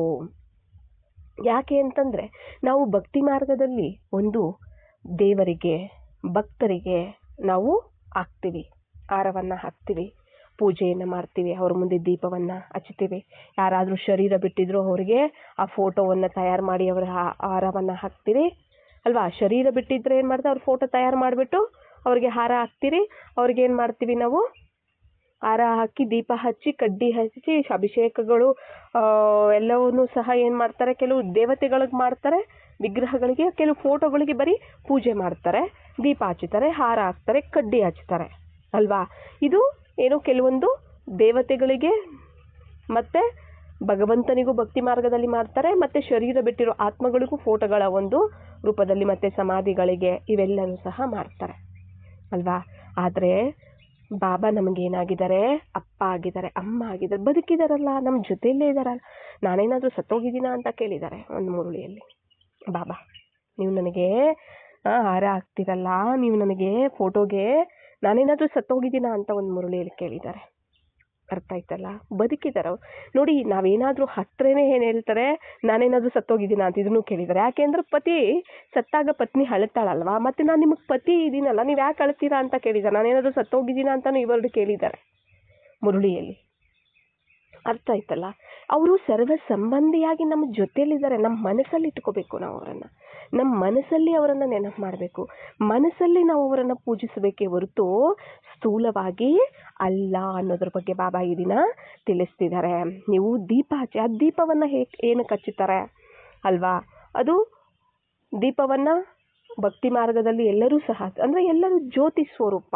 ಅದೊಂದು ದೇವತೆನೇ ಇರ್ಬೋದು, ಯಾರಾದರೂ ಶರೀರ ಬಿಟ್ಟಾಗೂ ದೀಪ ಹಚ್ಚುತ್ತಾರೆ. ಅದೆಲ್ಲನೂ ಸಹ ಆತ್ಮದ ಒಂದು ಸಂಕೇತ ಆಗಿದೆ, ಆತ್ಮದ ರೂಪ ಆಗಿದೆ ಜ್ಯೋತಿ ಅಂತ ಹೇಳಿಬಿಟ್ಟು ಅಲ್ವಾ. ಭಗವಂತನ ಒಂದು ರೂಪನೂ ಸಹ ಜ್ಯೋತಿ ಸ್ವರೂಪ ಆಗಿದೆ. ಎಲ್ಲರೂ ಆ ಒಂದು ವಿಧವಾಗಿಯೇ ಏನು ಮಾಡ್ತಾರೆ, ಹಚ್ಚುತ್ತಾರೆ, ದೀಪವನ್ನು ಹಚ್ಚುತ್ತಾರೆ. ಇಲ್ಲಿ ನಾವು ಏನಾಗಿದ್ದೀವಿ, ರಿಯಲ್ ಆಗಿ ನಾವು ಜ್ಯೋತಿ ಸ್ವರೂಪರು ಅನ್ನೋದು ನಮಗೆ ಗೊತ್ತಾಗಿದೆ. ಆಗ ನಮಗೆ ಗೊತ್ತಿರಲಿಲ್ಲ, ಏನಾಗಿತ್ತು, ನಾವು ಹಚ್ಚುತ್ತಿದ್ವಿ ಅಲ್ವಾ, ದೀಪ ಹಚ್ಚುತ್ತಿದ್ವಿ, ಅದೊಂದು ಪದ್ಧತಿಯಾಗಿ ಹಚ್ತಿದ್ವಿ. ಈಗ ನಾವೇ ಜ್ಯೋತಿಗಳು ಅಂತ ಗೊತ್ತಾಗೋಗಿದೆ. ಇಲ್ಲಿ ಯಾವ ಜ್ಯೋತಿ ಹಚ್ಚಬೇಕು, ಸದಾ ಆತ್ಮದ ಜ್ಯೋತಿ ಬೆಳಗಬೇಕಿಲ್ಲಿ. ಸದಾ ನಾವು ಆತ್ಮ ಅನ್ನೋ ಸ್ಮೃತಿಯಲ್ಲಿ ಇದ್ದು ಆ ಜ್ಯೋತಿಯನ್ನು, ಆತ್ಮದ ಜ್ಯೋತಿಯನ್ನು ನಾವಿಲ್ಲಿ ಬೆಳಗಿಸ್ಬೇಕು. ಆಗ ಪರಂಜ್ಯೋತಿ ಪರಮೇಶ್ವರನ ಮುಂದೆ ಅವರು ದೊಡ್ಡ ಜ್ಯೋತಿ, ಪರಂಜ್ಯೋತಿ, ನಾವೆಲ್ಲರೂ ಆತ್ಮಿಕ ಜ್ಯೋತಿಗಳು ಅವ್ರ ಮುಂದೆ ಬೆಳಗುತ್ತಿರ್ತೀವಿ. ಅರ್ಥ ಆಯ್ತಲ್ಲ. ಯಾವ ದೀಪ ಹಚ್ಚಬೇಕು, ಆತ್ಮಿಕ ದೀಪವನ್ನು ಹಚ್ಚಬೇಕು. ಹೂವಿನಾರ ಅಂದರೆ ಏನು ಅಂತ ಗೊತ್ತಾಯ್ತಲ್ಲ. ಯಾವ ಹೂಗಳಾಗಬೇಕು, ನಾವು ಆತ್ಮಿಕ ಹೂಗಳಾಗಬೇಕು. ಮತ್ತು ವಿಭೂತಿಯನ್ನು ವಿಭೂತಿ ಕಡ್ಡಿ ಏನು ಮಾಡ್ತಾರೆ, ಊದುಬತ್ತಿಯನ್ನು ಏನು ಮಾಡ್ತಾರೆ, ಹಚ್ತಾರೆ. ಅದು ಏನಕ್ಕೆ, ಸುಗಂಧ, ಸ್ಮೆಲ್ ಅಲ್ವಾ. ಅಂದರೆ ಆತ್ಮ ಗುಣಗಳಿಂದ ಸಂಪನ್ನ, ಆತ್ಮದ ಗುಣಗಳ ಸುವಾಸನೆ, ದಿವ್ಯ ಗುಣಗಳ ಸುವಾಸನೆ. ಇಲ್ಲಿ ನಾವು ದಿವ್ಯ ಗುಣಗಳ ಸ್ವರೂಪರಾಗಬೇಕು. ಇದರ ಸಂಕೇತವಾಗಿ ಹೇಳ್ತಾರಲ್ಲ, ಸುಗಂಧ ಭರಿತ ದಿವ್ಯ ಗುಣಗಳ ಸುಗಂಧ ಅನ್ನುವಂತಹದ್ದು ಬರಬೇಕು ಅಂತ ಹೇಳ್ತಾರಲ್ಲ, ಆ ರೀತಿ. ಎಲ್ಲೇ ಒಂದು ಹೂ ಇದೆ ಅಂತಂದರೆ, ಎಲ್ಲೇ ಆದರೂ ಅದು ದೂರದಿಂದಲೇ ನಮಗೆ ಗಮನವನ್ನು ಸೆಳೆಯುತ್ತೆ. ಎಲ್ಲೋ ಒಂದು ಕಡೆ ಮಲ್ಲಿಗೆ ಗಿಡ ಇದೆ ಅಂದರೆ ಆ ಮಲ್ಲಿಗೆ ಹೂವು ಸ್ಮೆಲ್ಲು, ನೀವು ಎಷ್ಟೇ ದೂರದಲ್ಲಿ ಹೋಗ್ತಿದ್ರು ಅದು ಸ್ಮೆಲ್ಲು ನಿಮಗೆ ಬರುತ್ತೆ, ಆ ಹೂವಿನ ಸ್ಮೆಲ್ಲು. ಅಂದರೆ ಅದರ ಒಂದು ಗುಣವನ್ನು ಅದೇನು ಮಾಡುತ್ತೆ, ಪ್ರದರ್ಶಿಸುತ್ತೆ ಅಲ್ವಾ. ಅದು ತಾನಾಗೇ ಅದರ ಒಂದು ಸುವಾಸನೆ ಹರಡುತ್ತಿರುತ್ತೆ, ಅದರ ಒಂದು ಗುಣ ಅದು ಅಲ್ವಾ. ಹಾಗೆ ನಾವು ಆತ್ಮಿಕ ಸುಗಂಧ ಭರಿತವಾದ ಹೂಗಳಾಗಬೇಕು. ಅಂದರೆ ಗುಣಗಳ ಸುಗಂಧವನ್ನು ಹರಡಿಸ್ಬೇಕು. ಹೇಗೆ ಎಲ್ಲೇ ಇದ್ದರೂ ಕೂಡ ಆ ಸುಗಂಧ ಎಲ್ಲರಿಗೂ ಒಂದು ಸುವಾಸನೆ ಹರಡುತ್ತೆ, ಎಲ್ಲರಿಗೂ ಗೊತ್ತಾಗ್ಬಿಡುತ್ತೆ ಇದು ಮಲ್ಲಿಗೆ ಹೂವಿನ ಒಂದು ಸುವಾಸನೆ ಆಗಿದೆ ಅಂತ. ಹಾಗೆ ನಮ್ಮಲ್ಲಿ ಪರಮಾತ್ಮನ ಗುಣಗಳನ್ನು ತುಂಬಿಕೊಂಡು ನಾವು ಏನು ಮಾಡಬೇಕಾಗಿದೆ, ಆ ಗುಣಗಳ ಸುವಾಸನೆಯನ್ನು ಹರಡಬೇಕಾಗಿದೆ. ಅರ್ಥ ಆಯ್ತಲ್ಲ. ಅದಕ್ಕೋಸ್ಕರ ವಿಭೂತಿಯನ್ನು ಹಚ್ಚುತ್ತಾರೆ. ಇವೆಲ್ಲದಕ್ಕೂ ಸಹ ಅರ್ಥ ಇದೆ. ನಾವು ಇದೆಲ್ಲವನ್ನ ಅಲ್ಲಿ ಏನು ನಾವು ಸ್ಥೂಲವಾಗಿ ಮಾಡಿದ್ವಿ ಭಕ್ತಿ ಮಾರ್ಗದಲ್ಲಿ, ಏನು ವರ್ಣನೆ ಮಾಡಿದ್ವಿ, ಇಲ್ಲಿ ನಾವು ಅದನ್ನ ಪ್ರಾಕ್ಟಿಕಲ್ ಆಗಿ ಅನುಭವ ಮಾಡ್ಕೊಳ್ಬೇಕು, ಅನುಭವ ಮಾಡಬೇಕು, ಧಾರಣೆ ಮಾಡ್ಕೋಬೇಕು. ಅದಕ್ಕೇನೆ ಇದನ್ನ ಜ್ಞಾನ ಮಾರ್ಗ ಅಂತ ಹೇಳುವಂತಹದ್ದು. ಭಕ್ತಿ ಅಂದ್ರೆ ವರ್ಣನೆ, ಜ್ಞಾನ ಅಂದ್ರೆ ಅನುಭವ, ಅದಕ್ಕೆ ಹೇಳುವಂತಹದ್ದು. ಆದ್ದರಿಂದ ನಾವು ಸ್ಥೂಲವಾಗಿ ನಾವು ಅರ್ಧಕಲ್ಪದಿಂದ ಏನು ಮಾಡ್ಕೊಳ್ತಾ ಬಂದ್ವಿ. ಈಗ ಅವರು ನೋಡಿ, ಕೆಲವರು ಜ್ಞಾನ ಮಾರ್ಗದಲ್ಲೂ ಇರ್ತಾರೆ, ಕೆಲವರು ಭಕ್ತಿ ಮಾರ್ಗದಲ್ಲೂ ಇರ್ತಾರೆ. ಅರ್ಧ ಕಾಲ ಆ ಕಡೆ ಇರುತ್ತೆ, ಅರ್ಧ ಕಾಲ ಈ ಕಡೆ ಇರುತ್ತೆ. ಅಲ್ಲೂ ಪೂಜೆ ಪುರಸ್ಕಾರ ಎಲ್ಲ ಮಾಡ್ತಿರ್ತಾರೆ, ಇಲ್ಲೂ ಬಾಬಾ ಅಂತಲೂ ಸಹ ನೆನಪು ಮಾಡ್ತಿರ್ತಾರೆ. ಯಾಕೆ ಅಂತಂದರೆ ಅವ್ರಿಗಿನ್ನೂ ಏನಾಗಿರೋದಿಲ್ಲ, ಭಕ್ತಿ ಮಾರ್ಗ ಅಂದರೆ ಭಕ್ತಿ ಮಾರ್ಗದ ಪಾತ್ರ ಇನ್ನೂ ಸಮಾಪ್ತಿ ಆಗಿರೋದಿಲ್ಲ. ಅರ್ಥ ಆಯ್ತಲ್ಲ? ನಾವು ಅಂಥವ್ರಿಗೆ ನೀವು ಭಕ್ತಿ ಮಾಡಬೇಡಿ ಅಂತಲೂ ನಾವು ಹೇಳೋಂಗಿಲ್ಲ. ಏನು ಮಾಡಬೇಕು, ಭಕ್ತಿ ಮಾಡೋರಿಗೆ ಇನ್ನೂ ಭಕ್ತಿ ಮಾಡಿ ಅಂತಲೇ, ಜಾಸ್ತಿ ಮಾಡಿ ಅಂತಲೇ ಹೇಳಬೇಕು. ಯಾಕೆ ಅಂದರೆ ಅವ್ರದ್ದು ಬೇಗ ಭಕ್ತಿ ಸಮಾಪ್ತಿ ಆಯಿತು ಅಂದರೆ ಆಗ ಜ್ಞಾನಕ್ಕೆ ಬರ್ತಾರೆ. ಏನಾಗ್ತಾರೆ, ಆಗ ಜ್ಞಾನಕ್ಕೆ ಬರ್ತಾರೆ. ಆದರೆ ನಾವು ಅವರನ್ನು ದೂಷಿಸಬಾರ್ದು. ಭಕ್ತಿ ಮಾಡ್ತಿದ್ದಾರೆ, ಈ ಕಡೆ ಜ್ಞಾನದವನು ತಿಳ್ಕೊಂಡಿದ್ದಾರೆ, ಈ ಕಡೆ ಭಕ್ತಿನೂ ಮಾಡ್ತಿದ್ದಾರಲ್ಲ ಅಂತ ಹೇಳ್ಬಿಟ್ಟು ನಾವೇನು ಮಾಡಬಾರ್ದು, ದೂಷಿಸಬಾರ್ದು, ಬ್ಲೇಮ್ ಮಾಡಬಾರ್ದು, ನಿಂದನೆಯೂ ಸಹ ಮಾಡಬಾರ್ದು. ಯಾಕೆಂದರೆ ಅವ್ರದ್ದಿನ್ನೂ ಪಾತ್ರ ಮುಗಿದಿರೋದಿಲ್ಲ. ಜ್ಞಾನವನ್ನು ಕೇಳ್ತಾ ಕೇಳ್ತಾ ಆ ಕಡೆ ಭಕ್ತಿನೂ ಮಾಡ್ತಿರ್ತಾರೆ, ಮಾಡಲಿ. ಜ್ಞಾನವನ್ನು ಕೇಳ್ತಾ ಕೇಳ್ತಾ ಅವ್ರಿಗೆ ಅರ್ಥ ಆಯಿತು ಅಂದರೆ ಅವ್ರಿಗೆ ತಾನಾಗೆ ಭಕ್ತಿ ದೂರ ಆಗಿಬಿಡುತ್ತೆ. ಸಂಪೂರ್ಣವಾಗಿ ಭಕ್ತಿ ದೂರ ಆಗೋವರೆಗೂ ಸಂಪೂರ್ಣವಾಗಿ ಜ್ಞಾನನೂ ಸಹ ಅರ್ಥ ಆಗೋದಿಲ್ಲ. ಇದು ಬಾಬಾ ತಿಳಿಸಿದ್ದಾರೆ. ಭಕ್ತಿ ಮಾರ್ಗ ಸಮಾಪ್ತಿ ಆದ್ರೇ ಜ್ಞಾನ ಮಾರ್ಗ ಅರ್ಥ ಆಗೋದು. ಜ್ಞಾನ ಮಾರ್ಗದಲ್ಲಿ ಸಂಪೂರ್ಣವಾಗಿ ನಾವು ಕಾಲಿಡೋಕ್ಕೆ ಸಾಧ್ಯ ಆಗೋದು. ಭಕ್ತಿ ಇನ್ನೂ ಇದೆ ಅಂದರೆ ಜ್ಞಾನ ಇನ್ನೂ ಸರಿಯಾಗಿ ಅರ್ಥ ಆಗಿರೋದಿಲ್ಲ, ಧಾರಣೆನೂ ಆಗಿರೋದಿಲ್ಲ. ಯಾಕೆಂದರೆ ಆ ಪಾತ್ರ ಇನ್ನೂ ಮುಗ್ದಿರೋದಿಲ್ಲ. ಆದರೆ ಸತ್ಯವಾದ ಇವೆಲ್ಲ ಅರ್ಥಗಳು ಏನಿದ್ದಾವೆ ಇವುಗಳನ್ನು ನಾವು ಅರ್ಥ ಮಾಡ್ಕೊಂಡಿರ್ಬೇಕು. ಅರ್ಥ ಮಾಡಿಸೋದಕ್ಕೆ ಬಾಬಾ ಹೇಳ್ತಿದ್ದಾರೆ ಹೊರತು ನೀವು ಮಾಡಬೇಡಿ ಅಂತನೂ ಅಲ್ಲ, ದೂಷಣೆ ಮಾಡುತ್ತಾ ಇರೋದು ಅಂತನೂ ಅಲ್ಲ.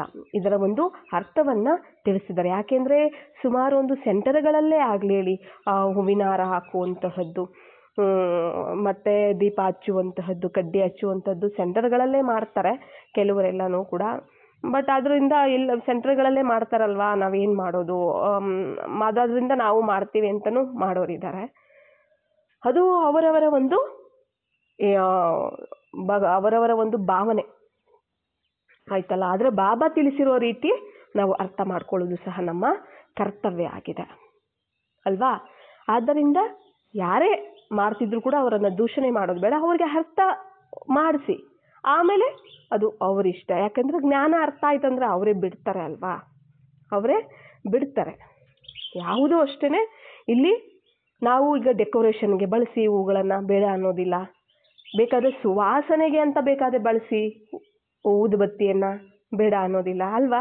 ಏನಾದರೂ ಸ್ಮೆಲ್ ಇದೆ ಅಂತಂದಾಗ ಏನು ಮಾಡ್ತಾರೆ, ಧೂಪ ಹಚ್ಚುತ್ತಾರೆ, ಮತ್ತು ಊದುಬತ್ತಿಯನ್ನು ಹಚ್ಚುತ್ತಾರೆ. ಯಾಕೆ, ಸ್ಮೆಲ್ ಅನ್ನೋದು ಬ್ಯಾಡ್ ಸ್ಮೆಲ್ ಎಲ್ಲ ಹೋಗಲಿ ಅಂತ ಹಚ್ಕೊಳ್ಳಿ, ಆ ರೀತಿಯಲ್ಲಿ ಹಚ್ಕೊಳ್ಳಿ, ಬೇಡ ಅನ್ನೋದಿಲ್ಲ. ಮತ್ತು ಡೆಕೋರೇಷನ್ಗೆ ಎಲ್ಲನೂ ಸಹ ಡೆಕೋರೇಷನ್ ಮಾಡ್ತಾರೆ ಹೂಗಳಿಂದ, ಮಾಡಿ, ತಪ್ಪೇನಿಲ್ಲ. ಆದರೆ ನಾವೇನು ಮಾಡಬಾರ್ದು, ಶಿವಬಾಬಾರವ್ರ ಫೋಟೋಕ್ಕಾಗಲಿ ಮತ್ತು ಬ್ರಹ್ಮಬಾಬಾರವರ ಫೋಟೋಗಾಗಲಿ ನಾವು ಹೂವನ್ನು ನಾವೇನು ಮಾಡಬಾರ್ದು, ಧರಿಸಬಾರ್ದು ಅಂತ ಬಾಬಾ ಹೇಳ್ತಾರೆ. ಆಯ್ತಲ್ಲ. ಅವರು ಪೂಜ್ಯರಾಗುವಂತಹ ಅಂದರೆ ಅದು ನಾವು ಮಾಡುವಂತಹದ್ದು ಎಲ್ಲಿ, ದ್ವಾಪರ ಕಲಿಯುಗದಲ್ಲಿ. ಆದರೆ ಈಗ ನಾವೇನಾಗಿದ್ದೀವಿ, ಬ್ರಾಹ್ಮಣರು, ಆತ್ಮಿಕ ಬ್ರಾಹ್ಮಣರು, ಶ್ರೇಷ್ಠ ಬ್ರಾಹ್ಮಣರಾಗಿದ್ದೀವಿ. ಮತ್ತು ಭಗವಂತ ಅಂದರೆ ಪರಮಾತ್ಮನಿಗೆ, ಶಿವಬಾಬಾರವರಿಗೆ ಮಕ್ಕಳಾಗಿದ್ದೀವಿ. ಇಲ್ಲಿ ನಮಗೆ ಅವರು ತಂದೆ ತಾಯಿ ಬಂಧು ಬಳಗಾಗಿದ್ದಾರೆ, ಸದಾ ಸರ್ವ ಸಂಬಂಧಿಯಾಗಿ ನಮ್ಮ ಜೊತೆಯಲ್ಲಿದ್ದಾರೆ.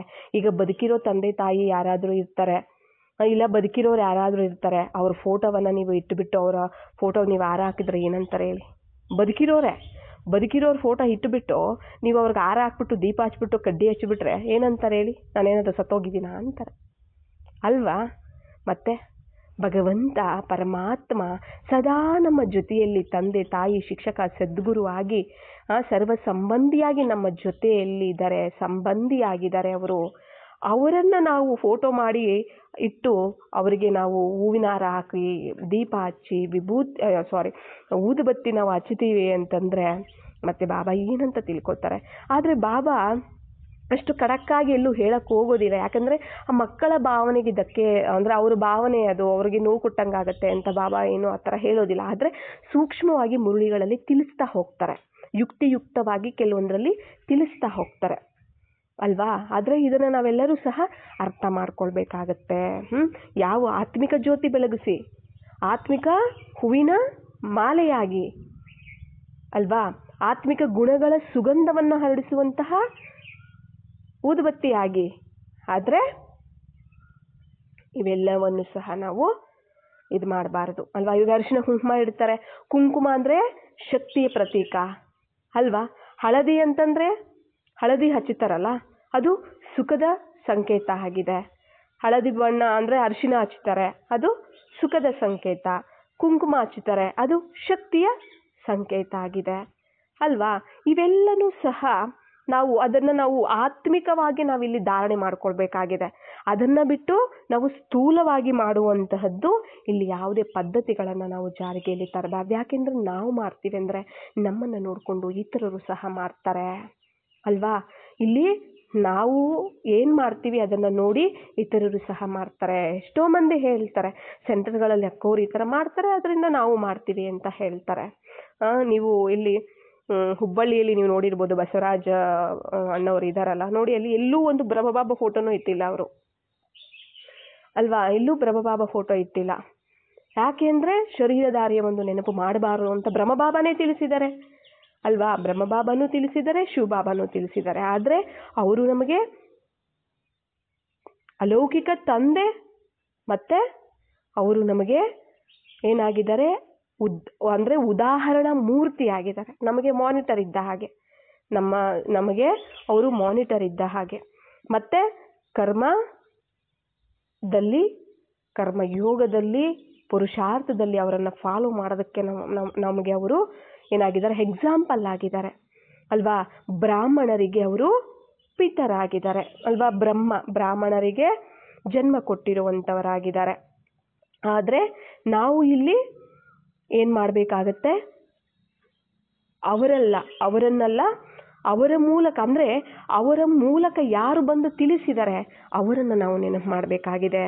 ಯಾಕೆಂದರೆ ನಾವು ಶರೀರವನ್ನು ನಾವು ನೆನಪು ಮಾಡ್ತಾ ಹೋಗ್ತೀವಿ. ಶರೀರವನ್ನು ಅಂದರೆ ಶರೀರದ ಅಭಿಮಾನನೇ ಇನ್ನೂ ಜಾಸ್ತಿ ಆಗ್ತಾ ಹೋಗುತ್ತೆ. ಅದಕ್ಕೇನೆ ಹೇಳಿದ್ದು, ಲಾಸ್ಟ್ ಕ್ಲಾಸಲ್ಲೂ ಸಹ ಹೇಳಿದ್ದಾರೆ ಬಾಬಾ, ಲಾಸ್ಟ್ ಒಂದು ಮುರುಳಿಗಳಲ್ಲೂ ಬಾಬಾ ಕ್ಲಾಸ್ ಮಾಡುವಾಗ ತಿಳಿಸಿದ್ದಾರೆ ಅಲ್ವಾ. ನಾವು ಹೆಚ್ಚಿಗೆ ಬ್ರಹ್ಮಬಾಬಾ ಫೋಟೋವನ್ನು ನಾವು ನೋಡಿಕೊಂಡು ಯೋಗ ಮಾಡ್ತಿದ್ದೀವಿ ಅಂದರೆ ನಿರಾಕಾರ ಅಭ್ಯಾಸ ನಮಗೆ ಬರೋದಿಲ್ಲ, ಅಶರೀರಿ ಅಭ್ಯಾಸ ನಮಗೆ ಬರೋದಿಲ್ಲ. ಸುಮಾರು ಮಂದಿ ಹೇಳ್ತಾರೆ, ನಮಗೆ ಬ್ರಹ್ಮಬಾಬಾರವರ ಫೋಟೋವನ್ನು ನೋಡಿ ಯೋಗ ಮಾಡಿ ನಮಗೆ ಆತ್ಮಿಕ ನಿರಾಕಾರ ಅಭ್ಯಾಸ ಮಾಡೋದಕ್ಕಾಗ್ತಿಲ್ಲ ಅಂತಲೇ ಸುಮಾರು ಮಂದಿ ನಮಗೆ ಕಂಪ್ಲೇಂಟ್ ಮಾಡ್ತಾರೆ, ಹೇಳ್ತಾರೆ ಈ ಥರ ಆಗ್ತಿದೆ ಅಂತ ಹೇಳ್ತಾರೆ. ಯಾಕೆ ಅಂತಂದರೆ ಬಾಬಾ ಹೇಳಿದ್ದಾರೆ, ಅಂದರೆ ಸ್ಟಾರ್ಟಿಂಗ್ ಸ್ಟೇಜಲ್ಲಿ ಬ್ರಹ್ಮಬಾಬಾರವರ ಬುರುಕುಟಿಯ ಮಧ್ಯೆ ಶಿವಬಾಬಾ ಇದ್ದಾರೆ ನೋಡಿ. ಯಾಕಂದರೆ ನಮಗೆ ಒಂದೇ ಸರಿ ನಿರಾಕಾರ ಅಭ್ಯಾಸ ಕಷ್ಟ ಆಗ್ಬಿಡುತ್ತಲ್ಲ.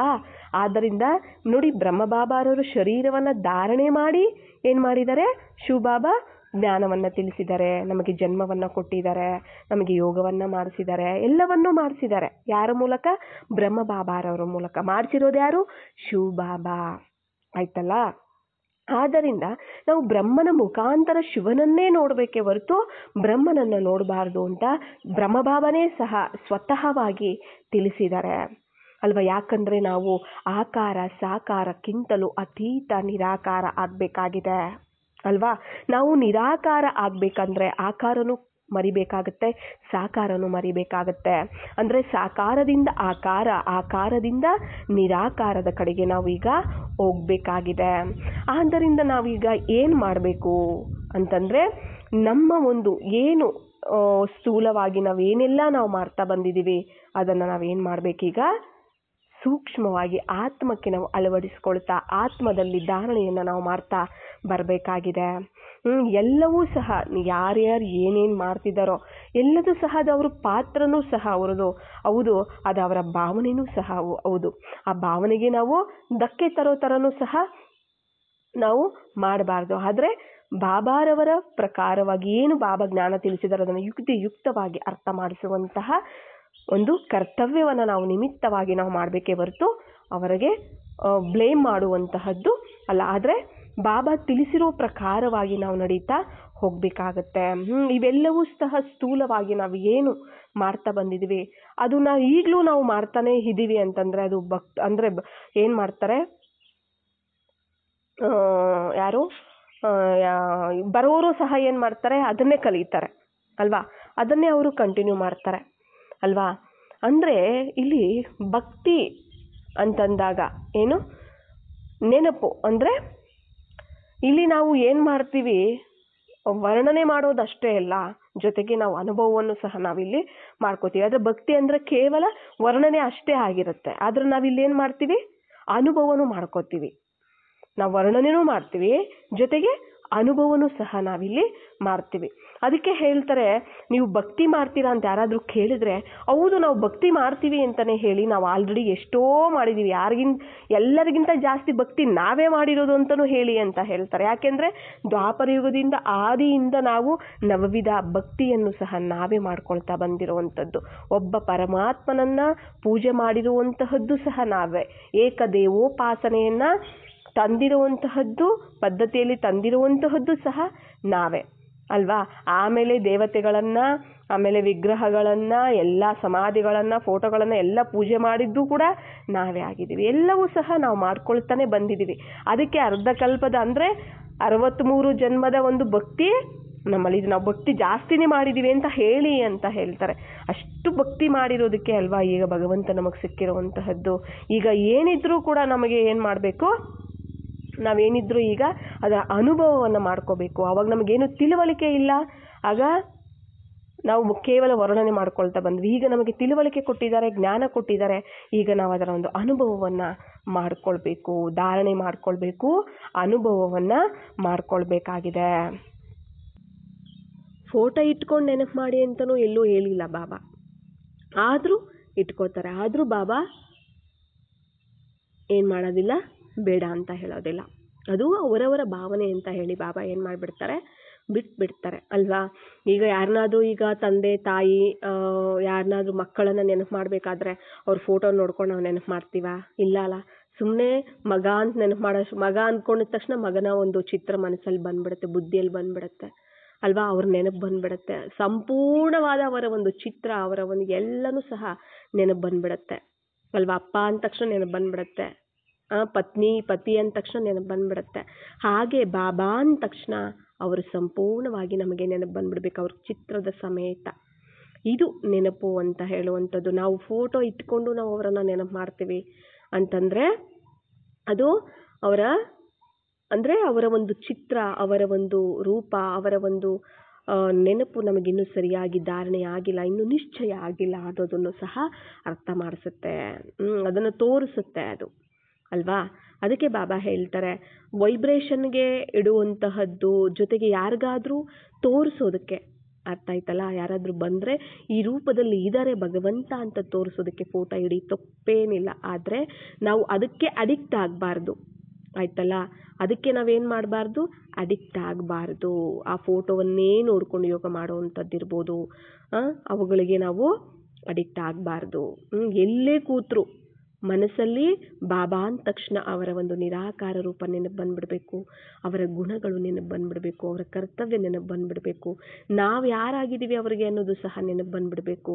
ಎಲ್ಲವೂ ಸಹ ಆ ಒಂದೇ ಸಮಯದಲ್ಲಿ ನೆನಪು ಬಂದ್ಬಿಡಬೇಕು. ಅಷ್ಟು ಒಂದು ಅಭ್ಯಾಸ ಅನ್ನುವಂತಹದ್ದು ನಮಗೆ ಬೇಕು. ಅದರಿಂದ ಏನು ಮಾಡಬೇಕಾಗತ್ತೆ, ನಾವು ಇಲ್ಲಿ ಕೇವಲ ಸಂಬಂಧಿಯಾಗಿ ನಾವು ಬಾಬಾರವರನ್ನು ನೋಡಬೇಕಾಗಿದೆ ಈ ಸಮಯದಲ್ಲಿ.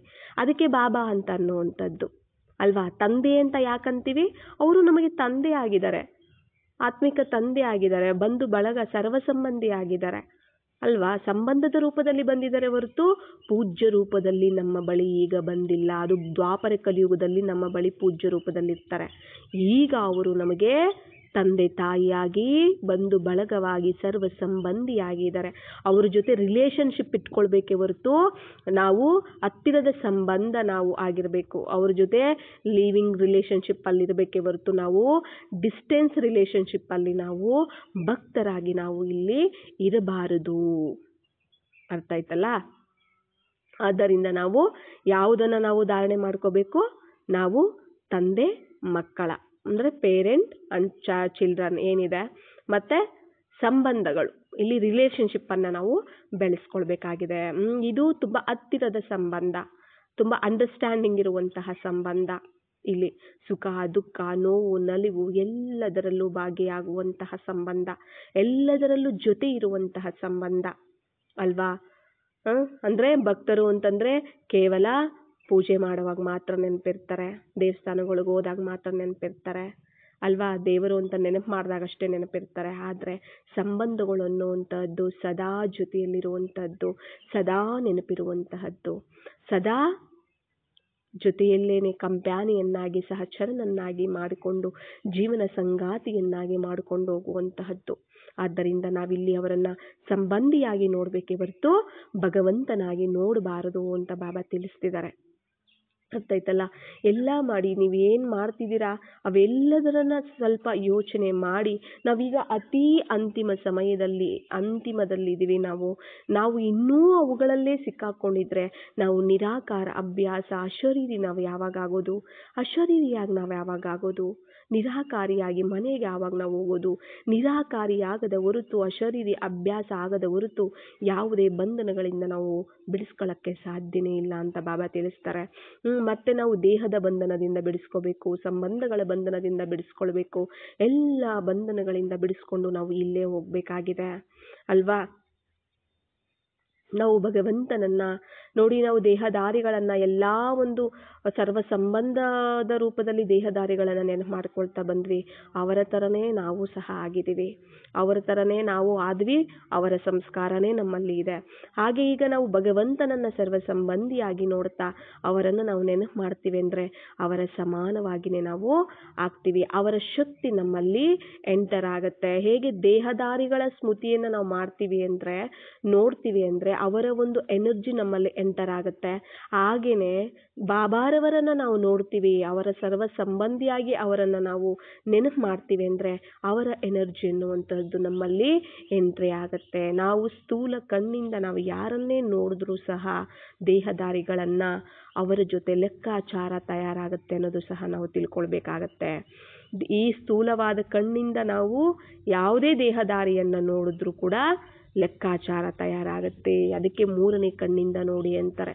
ಮತ್ತು ನಾವು ಸ್ಥೂಲವಾದ ಕಣ್ಣಿಂದ ಸ್ಥೂಲವಾದ ಫೋಟೋಗಳು ಶರೀರಗಳನ್ನೇ ನೋಡ್ತಾ ಹೋದರೆ ನಾವು ಮತ್ತೆ ಏನಾಗುತ್ತೆ, ಶರೀರ ಯಾವಾಗ ಆಗೋದು, ಬಂಧನದಿಂದ ಯಾವಾಗ ಸಮಾಪ್ತಿ, ಅಂದರೆ ಬಂಧನವನ್ನು ಯಾವಾಗ ಸಮಾಪ್ತಿ ಮಾಡ್ಕೊಳ್ಳೋದು, ಲೆಕ್ಕಾಚಾರದಿಂದ ಯಾವಾಗ ನಾವು ಮುಕ್ತರಾಗೋದು ಅಲ್ವಾ. ಎಲ್ಲದಕ್ಕೂ ಸಹ ಇಲ್ಲಿ ಲಿಂಕ್ ಇದೆ. ಆದ್ದರಿಂದ ಎಲ್ಲರಿಗೂ ಗೌರವ ಕೊಡಿ, ಎಲ್ಲರನ್ನೂ ಪ್ರೀತಿಸಿ ಆತ್ಮಿಕವಾಗಿ, ಎಲ್ಲರಿಗೂ ಸಹ ರೆಸ್ಪೆಕ್ಟನ್ನು ಕೊಡಿ. ಆದರೆ ಮನಸ್ಸಲ್ಲಿ ಬುದ್ಧಿಯಲ್ಲಿ ಶಿವ ತಂದೆಯನ್ನು ಮಾತ್ರ ಇಟ್ಕೊಳ್ಳಿ, ಅವರೊಬ್ಬರನ್ನೇ ನೆನಪು ಮಾಡಿ ಆಯ್ತಲ್ಲ. ಯಾಕಂದರೆ ನಾವು ಸಾಕಾರ ಆಕಾರಕ್ಕಿಂತಲೂ ಅತೀತ ಆಗೋದಿದೆ, ಸಾಕಾರ ಆಕಾರಕ್ಕಿಂತಲೂ ಅತೀತ ಆಗೋದಿದೆ. ಆದ್ದರಿಂದ ಆ ಅಭ್ಯಾಸನೂ ನಮಗೆ ಬೇಕಾಗಿದೆ. ಅರ್ಥ ಆಯ್ತಲ್ಲ. ಬಾಬಾ ಅಂತ ಯಾಕೆ ಕರೀತಾರೆ, ಮತ್ತೆ ನಾವೀಗ ಭಕ್ತರಾಗಿದ್ದೀವ, ಜ್ಞಾನಿಗಳಾಗಿದ್ದೀವ, ಎಲ್ಲದನ್ನೂ ಸಹ ನಾವು ಯೋಚನೆ ಮಾಡಬೇಕಾಗಿದೆ. ಮತ್ತು ಭಕ್ತಿ ಮಾರ್ಗಕ್ಕೂ ಜ್ಞಾನ ಮಾರ್ಗಕ್ಕೂ ಏನು ವ್ಯತ್ಯಾಸ ಇದೆ, ಇದರ ಬಗ್ಗೆನೂ ಸಹ ನಾವು ಯೋಚನೆ ಮಾಡಬೇಕಾಗಿದೆ. ಮತ್ತು ನಾವು ಶರೀರಧಾರಿಗಳನ್ನು ನೋಡಬೇಕಾ, ಇಲ್ಲ ನಿರಾಕಾರನನ್ನು ನೋಡಬೇಕಾ, ಇದ್ರ ಬಗ್ಗೆನೂ ಸಹ ನಾವು ಯೋಚನೆ ಮಾಡಬೇಕಾಗಿದೆ. ಬ್ರಹ್ಮಬಾಬಾ ಇದ್ದಾರೆ, ಅದಕ್ಕೆ ಅವ್ಯಕ್ತ ಬಾಪ್ದಾದ ಅಂತ ಹೇಳ್ತಾರೆ. ಅರ್ಥ ಆಯ್ತಲ್ಲ. ಫರಿಸ್ತೆಯ ರೂಪದಲ್ಲಿ ನಾವು ಬ್ರಹ್ಮಬಾಬಾರವರನ್ನು, ಅಂದರೆ ಅವ್ರು ಫರಿಸ್ತೆಯಾಗಿದ್ದಾರೆ, ಈಗ ಅವರನ್ನು ನಾವು ಫಾಲೋ ಮಾಡಬೇಕಾಗಿದೆ. ಅವ್ರು ಫರಿಸ್ತೆ ಆಗೋದಕ್ಕೆ ಏನು ಕರ್ಮಗಳನ್ನು ಮಾಡಿದ್ರು, ಯಾವ ರೀತಿ ಪುರುಷಾರ್ಥ ಮಾಡಿದ್ರು ಅದೆಲ್ಲವನ್ನು ನಾವು ಫಾಲೋ ಮಾಡಬೇಕು. ಅದುವರೆಗೆ ಗೌರವನೂ ಕೊಡಬೇಕು. ಆದರೆ ನೆನಪು ಮಾತ್ರ ಬಾಬಾರವರನ್ನೇ ನಾವು ಮಾಡಬೇಕಾಗಿದೆ. ಯಾಕಂದರೆ ಎಲ್ಲವೂ ಸಿಗೋದು ಕೂಡ ಶಿವ ಬಾಬಾರವರಿಂದಲೇ ಆಗಿದೆ. ಅರ್ಥ ಆಯ್ತಲ್ಲ. ಆದ್ದರಿಂದ ನಾವೆಲ್ಲರಿಗೂ ಗೌರವ ಕೊಡ್ತಾ, ಎಲ್ಲರನ್ನ ಆತ್ಮಿಕವಾಗಿ ಆತ್ಮಿಕ ಗೌರವ, ಆತ್ಮಿಕ ಪ್ರೀತಿ, ಸ್ನೇಹ ಎಲ್ಲವನ್ನು ನಾವು ಇಡ್ತಾ ಮನಸ್ಸಲ್ಲಿ ಮಾತ್ರ ಯಾರಿಗೆ? ಬಾಬಾರವರಿಗೆ ಮಾತ್ರ ಜಾಗವನ್ನು ಕೊಟ್ಟು ಅವರೊಬ್ಬರನ್ನು ಮಾತ್ರ ನಾವು ನೆನಪು ಮಾಡ್ತಾ ಹೋಗಬೇಕಾಗಿದೆ. ಇದನ್ನೇ ನಾವು ಧಾರಣೆ ಮಾಡ್ಕೊಳ್ಬೇಕಾಗಿದೆ ಈಗ. ಆದ್ದರಿಂದ ಏನು ಮಾಡಬೇಕು? ಭಗವಂತನನ್ನು ನಾವು ಅಂದರೆ ಪರಮಾತ್ಮನನ್ನು ನಾವು ಭಗವಂತನಾಗಿ ನೋಡದೆ, ಪರಮಾತ್ಮನಾಗಿ ಕೇವಲ ಭಕ್ತರ ಭಗವಂತನಾಗಿ ನಾವು ನೋಡದೆ, ಇಲ್ಲಿ ಸರ್ವ ಸಂಬಂಧಿಯಾಗಿ, ತಂದೆಯಾಗಿ, ತಾಯಿಯಾಗಿ, ಎಲ್ಲ ಸಂಬಂಧವಾಗಿ ನಾವು ಅವರನ್ನು ಅನುಭವ ಮಾಡ್ಕೊಳ್ಬೇಕಾಗಿದೆ. ಓಂ ಶಾಂತಿ.